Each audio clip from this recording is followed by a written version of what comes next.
también, qué bella vista te encontré, bailando con Lady B. 2 de la tarde, 20 minutos, ya a esta hora, ya está aquí en nuestros estudios el ingeniero Miguel Yamasaki Kozumi, él es jefe del Centro Nacional de Estimación, Prevención y Reducción de Riesgo de Desastres, CENEPRED. ¿Cómo está, ingeniero? Muy buenas tardes. ¿Cómo está, Manuel? ¿Cómo está, Socorro? Gracias por estar aquí, buenas tardes, y justo en nuestra casa. Se nos viene el niño, ingeniero, un niño del que ya se ha hablado hace buen rato, pero qué tan preparados estamos. Yo creo que de ahí tendríamos que comenzar. Lo esperamos con preocupación, pero hemos tomado las medidas. Un niño que no solamente viene después de algunos años, sino es un niño que desde la creación de la Tierra seguramente debe haber aparecido en esa parte del continente, porque es un fenómeno natural que se da con cierta periodicidad, ¿no? Y es cierto que algunas condiciones están influyendo para que ahora sea más recurrente y en mayor intensidad. Desde la Comisión ENFEN, que es la Comisión del Estudio del Fenómeno del Niño, en donde se hace un monitoreo permanente de las condiciones de la temperatura superficial del mar, que es fundamentalmente la razón por la cual se origina el niño. La temperatura del mar tiene una gran influencia en el fenómeno del niño. Es realmente quien la crea, ¿no? Porque es a partir de allí que se acopla con la atmósfera y se generan todos estos fenómenos de lluvias. El último informe que emitió ENFEN le daba un 55% de probabilidad de que este niño sea moderado y un 33% de que este niño sea fuerte, ¿no? Entonces, en suma, estamos hablando de un 88% de que el niño va a suceder.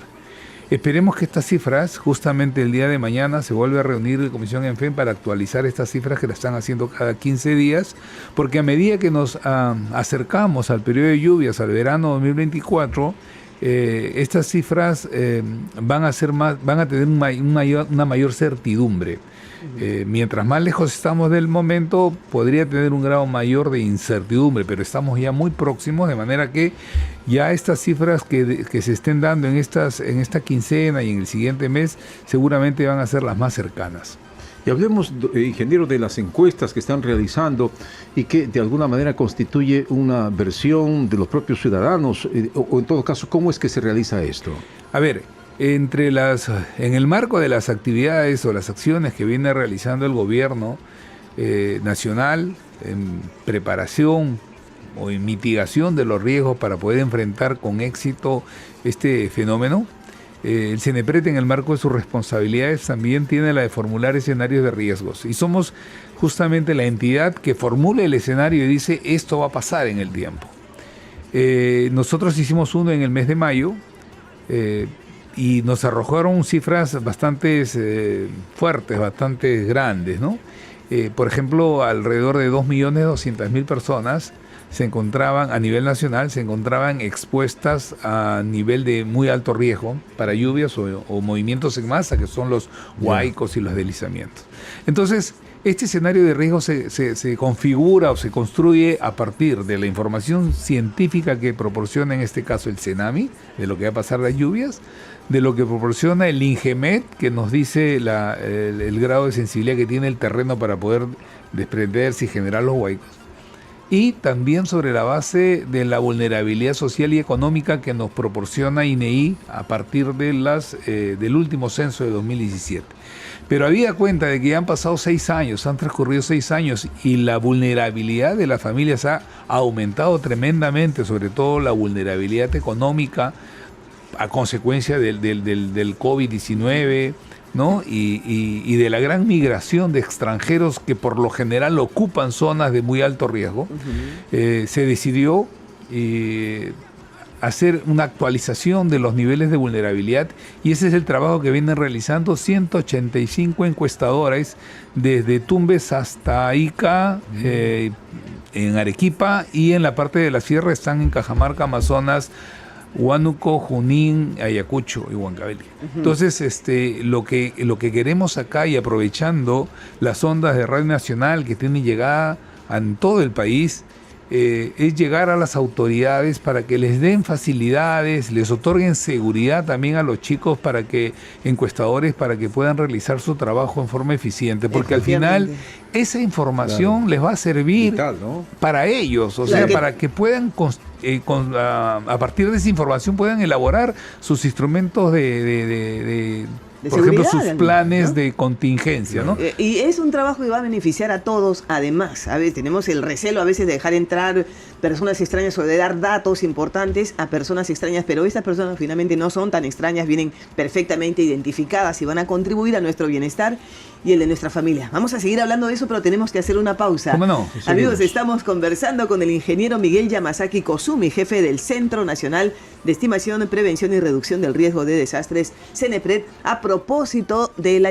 próxima llegada del fenómeno El Niño y la preparación que debemos tener ante este. 2 de la tarde, 31 minutos. Estamos en Cuatro Suyos, la integración de las regiones. Nos encontramos con el ingeniero Miguel Yamasaki Kozumi. Él es jefe del Centro Nacional de Estimación, Prevención y Reducción del Riesgo de Desastres, CENEPRED. A propósito, estamos muy cerca de las consecuencias que pueda tener el niño si no estamos preparados. Y es bueno lo que están haciendo. Hay encuestadores, hay jóvenes que están yendo a los lugares previamente ya identificados. Y no se trata solamente de la colaboración de la gente para que seguramente respondan a las preguntas que ellos hagan, sino de las autoridades para cuidarlos, ingeniero, ¿no? Efectivamente, Manuel, de las autoridades, a través de los serenazgos, a través de sus oficinas de defensa civil, que también deben tener todos o tienen, se les dé algún tipo de facilidades y seguridad, ¿no? Como le estábamos comentando fuera de micrófonos, ya van como 3 robos a los muchachos. Increíble. Con amenazas de pistola. Esta mañana también dice, esta mañana, el día de hoy ha sucedido, muy temprano. Entonces no es justo, ¿no? En San Juan del Lurigancho. No es justo tanto esfuerzo para ¿En San Juan del Lurigancho? En San Juan del Lurigancho, que a propósito es uno de los distritos que está declarado en estado de emergencia por la inseguridad. Ya. Pero bueno, esto es lo que hay. A pesar de ello, vamos a continuar con este esfuerzo. Esperemos lograr hasta el 16 de diciembre, todavía vamos a trabajar. Esta información la vamos a colocar en la gran plataforma que tiene el CENEPRED, que se llama SIGRID, Sistema de Información para la Gestión de Riesgos y Desastres. Y les va a servir, como le decía, a las autoridades locales, a las autoridades nacionales también para la toma de decisiones adecuadas. Todo este esfuerzo que viene haciendo el gobierno nacional frente al fenómeno del niño, hace mucho tiempo que no se hacía, ¿no? Entonces, de todas maneras, el niño, si llega, en la medida en que llegue, los daños van a ser un tanto menor, porque nunca vamos a llegar a la seguridad cero. 100% claro. Pero esto se ha hecho lo que se ha podido hacer en esta corta ventana del tiempo que nos quedaba. Y creo que ha sido bastante. Antes de, o sea, una vez que se produzca el fenómeno del niño, se podrá enfrentar de alguna manera, pero la idea es trabajar antes de, y parte de ese trabajo previo a la ocurrencia del fenómeno es el que están realizando estos jóvenes por parte del CENEPRED, jóvenes que están yendo a las viviendas de los lugares considerados vulnerables, a recoger toda la información posible, para tener en una base de datos cuáles son los lugares más vulnerables. Y bueno, y de estos jóvenes estamos hablando cuando les decimos que pues también los ha afectado la inseguridad. Van a realizar un trabajo de prevención que va a ayudar a toda la comunidad, y los delincuentes que lamentablemente pululan en todas partes, los asaltan, les roban sus equipos con los cuales están realizando esta labor, ponen en riesgo su vida. No hay derecho, ¿no? Parte del trabajo importante que está realizando el CENEPRED. Sí. Pero bueno, volviendo a lo que es el fenómeno en sí, y nos comentaba también usted, ingeniero, los ríos tienen memoria, ¿verdad? Y por donde pasa un río, que su cauce natural en algún momento pasó, por alguna razón se secó, y hay ríos que tienen secos décadas, entonces la gente instala sus viviendas allí o muy cerca de allí. Pero va a llegar un momento en que el río retome su cauce, y ese lugar que está seco y sobre el cual se han levantado viviendas va a ser arrasado. Efectivamente, acá hay un tema, Socorro, una complicidad negativa, digamos, de parte de las autoridades locales, porque ya están establecidas inclusive las franjas marginales, que son zonas a los dos costados del río, aledaños a los ríos, en los cuales no debe habitar población. Pero justamente, como te decía, hay mucha gente migrante también que como no encuentra dónde vivir, justamente se van en aquellos lugares. Entonces esto ya constituye pues un problema social complejo, porque tampoco se trata de sacarlos y arrojarlos a la calle, ¿no? Entonces hay una serie de estrategias, por ejemplo, el reasentamiento poblacional, que es una estrategia compleja, se trabaja CENEPRED conjuntamente con el Ministerio de Vivienda, pero compleja en el sentido de que la autoridad local es la responsable de brindarles un lugar de acogida, pero que tiene que ser suficientemente atractivo para que ellos dejen ese modus vivendi y se vayan a un nuevo lugar, ¿no? Claro. No es tan fácil, porque acá, como le digo, es un problema de muchas aristas, ¿no? El tema de pobreza, el problema, claro, es un problema social. Ustedes han identificado ya, y habló de zonas de alto riesgo. ¿Cuáles son esas zonas? Porque llegamos a nivel nacional y me imagino que si las autoridades, por ejemplo, no trabajan adecuadamente, al menos el poblador, o sea, que se ponga a buen recaudo, que sepa que en ese momento puede haber mayor peligro de lo que ellos suponen. Mira, Manuel, nosotros trabajamos, como te decía, escenarios de riesgo. Trabajamos uno en el mes de mayo que sirvió de base para la declaratoria de emergencia por peligro inminente, en el cual se declararon en emergencia 855 distritos y el gobierno nacional pudo realizar estas intervenciones. Y luego, trimestralmente vamos actualizando los escenarios en función a la actualización que también lo hace el CENAMI. El CENAMI va actualizando sus probabilidades de lluvia y nosotros en función a ello vamos actualizando estos escenarios. Las zonas más afectadas, por supuesto, tienen relación con la ubicación geográfica, es decir, las que están más al norte, ¿no? Piura, Lambayeque, Tumbes son las que van a sufrir mayor consecuencia. Para movimientos en masa, Ancash, Huánuco, Cajamarca, que también constituye pues la parte de la sierra norte, ¿no? Y para inundaciones, bueno, Piura, Ancash, La Libertad, Ucayali, Lambayeque, Loreto, más o menos lo que pasó este año con el Yacu, ¿no? Que colapsó Piura, colapsó Lambayeque. A propósito, la semana pasada hubo una lluvia que fue meteorológica, esta no es lluvia de fenómeno del Niño, ¿no? Fue una lluvia localizada en Lambayeque y Lambayeque se inundó, ¿no?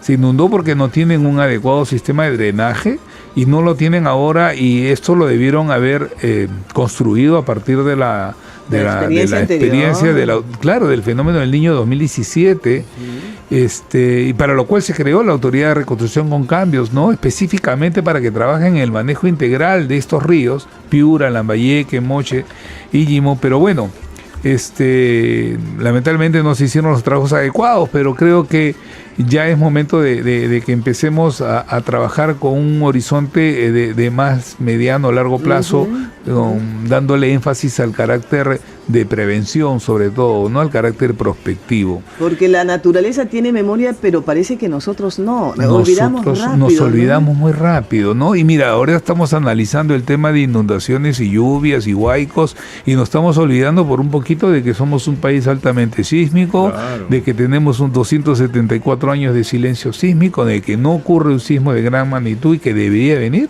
de acuerdo a los pronósticos o a los estudios, no pronósticos, sino a los estudios que realiza el Instituto Geofísico del Perú.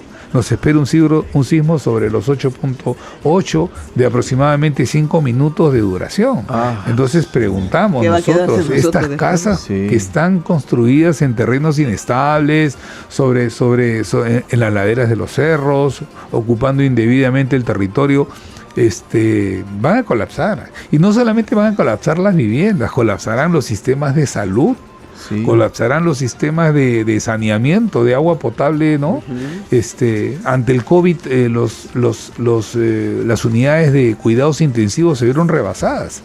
Nosotros vamos, y ese fue en forma periódica, incremento, ¿no? Pero un sismo va a ocasionar muertes y heridos en forma inmediata. O sea, de un día para otro vamos a tener muertos y heridos.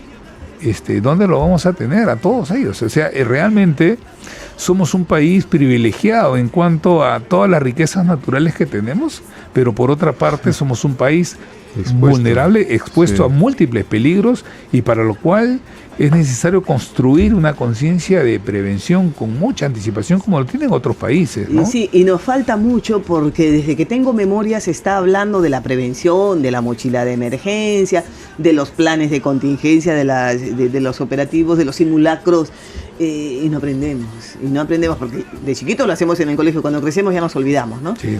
Y lo dejamos para ellos. Es cosa de niños, que practiquen los niños en el colegio. Te da la mochila, ya, para que hagas tu tarea, toma una foto a la mochila y se acabó. Y ahí queda. Y no llegamos a entender mientras no nos toca. Pero Lo más ¿qué es lo que cercano está que hemos fallando tenido ahí? es lo del 2007, ¿verdad? En todo caso, 2007, ingeniero, el último De sismo. Pisco. ¿qué es lo que está fallando? Porque finalmente, a ver, ahora el tema es cómo nos cuidamos, cómo prevenimos para el fenómeno del Niño. Pero usted bien lo dice, pero el terremoto, el gran sismo va a ocurrir en cualquier momento. Puede ser hoy en la noche, puede ser mañana, en pasado cualquier mañana. momento. Es algo que no se va a poder predecir. No La es lluvia una forma se de predice. distracción en A todo caso, diferencia del sí, niño, ¿verdad? hay que prepararnos, pero ¿qué pasa con lo otro? Porque hace poco hubo un simulacro multipeligro, me parece, Sí. y no fue un éxito. O sea, mucha gente lo ignoró. Se entienden, ¿no? He tenido a lo largo de estos años que vengo trabajando tanto en INDECI y ahora en CENEPRED, he tenido oportunidad de visitar otros países y sobre todo durante ejercicios de simulacros, y acá muy cerca en Chile he visto ejercicios de evacuación ante tsunamis donde toda la población participa en forma muy responsable. Como debe ser. Acá ni siquiera detienen el vehículo, ¿no? Claro. Y yo hasta el año pasado trabajaba justamente en el tema de simulacros en INDECI y era pues una batalla permanentemente tratando de buscar concientizar a la población para que puedan por lo menos ejecutar el ejercicio. Era muy útil, ¿no? Es muy útil saber por dónde voy a evacuar, Se queda. si sucede en la noche las luces van a estar apagadas, cómo voy a reaccionar. Todas estas Se cosas automatiza, sirven, ¿no? ¿no? A fuerza de ensayo se Claro. nos queda. Y queda. como dice Socorro, de repente el día que nos suceda, vamos a aprender. Así le pasó a México después del gran sismo que tuvieron en el 2007, a Chile después del gran tsunami que han tenido, ¿no? Claro, nosotros tuvimos el sismo más cercano digo a esta parte, a Lima, en el 2007 con el de Pisco, ¿no? Pero ni aún así. Sí, pero Pisco es otro lugar, o sea, el gran sismo que esperamos es frente a las costas de Lima. Efectivamente, donde el Callao, que está prácticamente al nivel del mar, no sé, Va a ocasionar un tsunami, que definitivamente. desaparecería, no sé. Pero bueno, entonces lo que tenemos cerquita es el fenómeno, el niño, que por cierto le dicen, hubo un niño al que le llamaban costero y si todos los niños se originan en el mar, todos deben ser costeros. No necesariamente, final, no, ¿no? así muy breve. El niño global se configura en el Pacífico Central y a partir de allí genera ondas de calor que van a la costa peruana. Pero hay niños, como el 2017, que fue el niño costero, lo bautizaron los científicos así, porque no se generó en el Pacífico Central.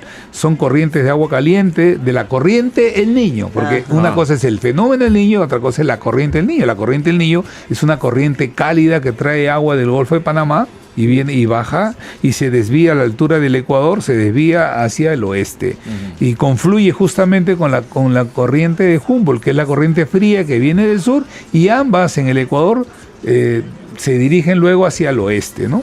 Entonces el 2017 fue un niño que no lo habían previsto ni los científicos, porque fue una acumulación de agua caliente que bajó del Golfo de Panamá, se quedó formando una gran piscina frente al Ecuador. Las aguas frías que normalmente enfrían, se debilitó el motor ese que se llama anticiclón del Pacífico Sur, y el agua caliente se apoderó y nos dio duro en el 2017, ¿no? Entonces sí podría ocurrir otro niño costero también. Es más, estamos en un niño costero actualmente, ¿no? Pues le llamamos niño cuando la temperatura superficial del mar está por encima de 0.5 grados.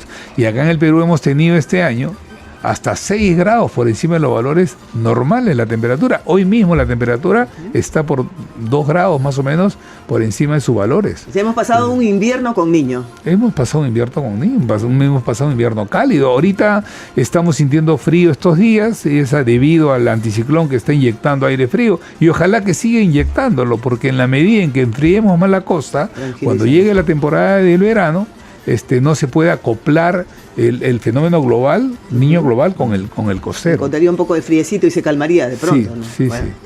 Bueno, ingeniero, queremos agradecerle muchísimo su presencia aquí en gracias Radio a Nacional de ustedes. Cuatro Suyos. Gracias a ustedes por por la invitación y por, como les decía, que nos va a permitir poder llegar a través de las ondas de Radio Nacional que se escuchan en todo el Perú. Entiendo que en AM y en FM. Sí. Así que a todos los radioyentes y a las autoridades que también colaboren con esta labor que venimos haciendo y que continuaremos hasta el 16 de diciembre. Correcto, Muchas daremos gracias. difusión y agradecemos Gracias, y ingeniero. felicitamos la labor del CENEPRED. Hasta Gracias. una próxima oportunidad. Ingeniero Miguel Yamasaki Kozumi, jefe del CENEPRED aquí en Cuatro Suyos de Radio Nacional. 2 de la tarde, 45 minutos.